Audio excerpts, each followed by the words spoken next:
When I say the words smartphone, streaming app, or social media, chances are there's a brand that instantly comes into your mind. We consider themselves as household names embedded in our daily lives with the products we use, shaping the way we get information, seek entertainment, and interact with others. But before these companies got to where they are today, there was a time when they were merely just ambitious projects, founded by people who dedicated their own time and resources, built together a team who aligned with their vision, and worked with investors who saw potential in an innovative product.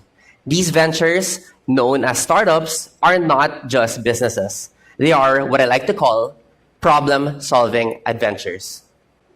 They begin with a mission to address a specific challenge and embark on an iterative journey of discovery, continuously adapting and pivoting towards the most effective solution. This dynamic process is what molds them into forces that transform how we connect, consume, and create. Regardless of your background, though, anyone can take something away from how startups pave their way to success. So I want you to imagine that you are starting a company. You've got a vision, a dream, but you're not quite sure how it will all pan out. Now, what if I told you that you already are the CEO of the most important startup of your life? Yes, it's your life. Today, I want to share with you how living your life like a startup can transform your journey into one filled with purpose, resilience, and joy. Let's begin with the core principle of any successful startup. It's why. Simon Sinek famously said, "People don't buy what you do, they buy why you do it." This is the mission statement that keeps you aligned and focused. My why is driven by a deep-seated desire to make a tangible difference in the world, however big or small, at the intersection of business, technology, and social good. It's the force that propels you out of bed every morning, eager to tackle the day's challenges. But finding your why isn't a trivial task. It's like digging for treasure without a map. We're often scared to invest our time in something we aren't sure is meant for us. Yet your purpose unfolds each time you dare to explore. When I started university, I initially wanted to major in marketing and took the required classes for it. But things took a turn when I dabbled in digital marketing.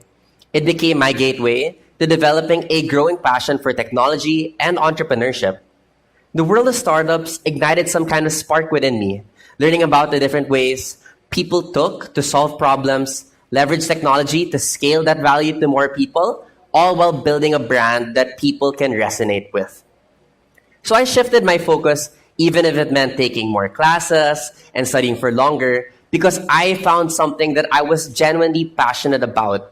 And it's still the path I'm on, even after graduating. So I urge you to ask yourself, what ignites that spark within you? Ask yourself, what kind of person do you want to be? What kind of impact do you want to make? And if you don't know yet, well, that's okay. Keep doing things wholeheartedly, and in the process of discovering your why, you'll eventually find your way. Now, as any startup founder will tell you, the journey is anything but linear. It's a path marked by twists, turns, and the occasional roadblock. In my experience as a student founder, my team and I all enjoyed the process of building a startup, solving problems, gaining real work experience more than any internship could provide, all while making money. But we faced the harsh truth. We all had different goals and expectations of what life would be like after university. What would happen to all that effort? Let's revisit this in a bit.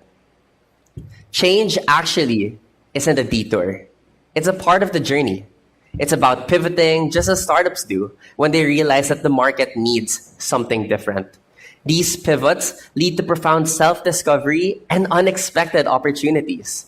In reality, saying no to something is saying yes to something else. And in my case, closing the doors of our university startup didn't mean leaving the startup world completely. One of the mentors I've met offered me the opportunity to explore the other side of the ecosystem, working closely with entrepreneurs and bridging them to fellow investors, mentors, and even potential partners and customers on a local and global scale. So when asked what would happen to all that effort, well, it actually never went to waste. I've also been investing that effort on myself. So be flexible, adapt, and evolve. Don't be afraid to rewrite your plan, be it in business or in life. Now let me share the 3 principles I've learned to live my life like a startup. First, experiment with intention. Can you say that with me? Experiment with intention. Innovation is the bedrock of any startup, and it's fueled by experimentation. When I speak of experimenting with intention, I mean setting clear goals and being purposeful and calculated in your approach to achieving them. Startups need to be wise about allocating their resources, such as time, effort, and capital. Now, this doesn't mean that you can't explore for the sake of exploration. Just be purposeful about it. But let's dive deeper into this concept of experimentation. It's about embracing a mindset that's open to new experiences, perspectives, and even challenges. It's about asking the what ifs and not being afraid to pursue them. Think of it as your personal R&D department. Every experience, whether a success or a failure, contributes to your personal growth. And just like any venture, some ideas will work and some won't. And that's okay. It's all part of the process. The second principle I learned to live my life like a startup is to embrace a growth mindset. Can you say that with me? Embrace a growth mindset. Experimentation goes hand in hand with a growth mindset. And a crucial part of that mindset is the concept of failing fast, but failing forward.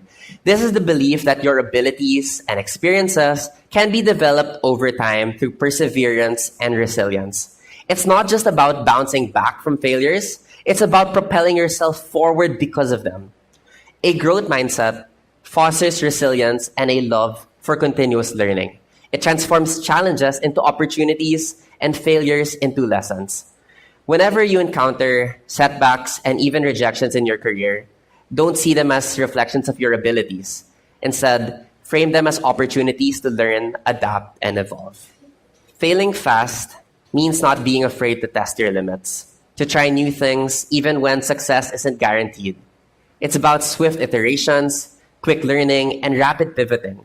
But more importantly, you have to fail forward. This means every setback is a setup for a comeback. It's about extracting lessons from every stumble and using them as stepping stones towards your goals.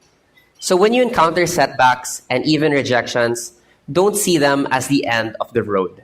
Remember to learn, adapt, and evolve.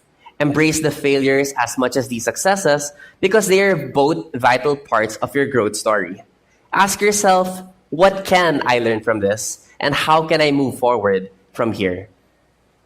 Remember, a growth mindset is not about never failing. It's about never staying down. It's about continually asking, how can I grow from this? And the third principle to living your life like a startup is to enjoy the ride. Can you say that with me? Enjoy the ride. The startup journey, though filled with ambition, should also be fun. Cherish the small victories, revel in the moments of breakthrough, and find joy in the day-to-day grind. But what truly amplifies this joy is the people you share it with. Surround yourselves with mentors who challenge you, peers who inspire you, and friends who support you. Just as a startup thrives when they build strong networks and collaborate, our lives are enriched by the relationships we nurture. These connections provide not just support, but also a diversity of perspectives. And when I talk about enjoying the ride, it's not just about the destination. It's about finding fulfillment in the process and in the incremental progress. It's about celebrating the learning curves and taking pride in the journey itself. When I was building my startup, I remember the time we entered our first ever pitch competition. It was rather daunting in the days preparing for a big presentation, especially being the only student group in the competition. But throughout all this stress, anxiety, and nervousness, in one of our pitch practice sessions, I remember my voice cracking, and suddenly we all just looked at each other and started laughing. Suddenly, everyone was in a lighter mood. We were all tired but happy to be going through this journey with each other. We remember that we're a team, all working together to build something cool, to change the world, and to have fun while doing it. It's the tiny moments like these that we live for. But know that it doesn't end there. The beauty of embracing the journey is the reciprocal opportunity you have to impact the stories of others. Just as you learn from those who've gone before you too gain the chance to inspire, mentor, and uplift those who follow. Your life becomes a tapestry of shared experiences where you contribute to the growth of those around you. So here's my invitation to you. Start treating your life like the startup it is. Discover your why, the heartbeat of your existence. Experiment with intentionality, for every experience enriches your story. Embrace a growth mindset, where every stumble is a lesson and every leap a victory. And most importantly, enjoy the ride and cherish the connections, for they are the true rewards. Remember, you are not just the CEO of your life, you are its heart, its soul, and its architect. Your life is a startup of a lifetime, your lifetime. Now, what kind of impact will you make? The world is waiting to see what you will create. Thank you.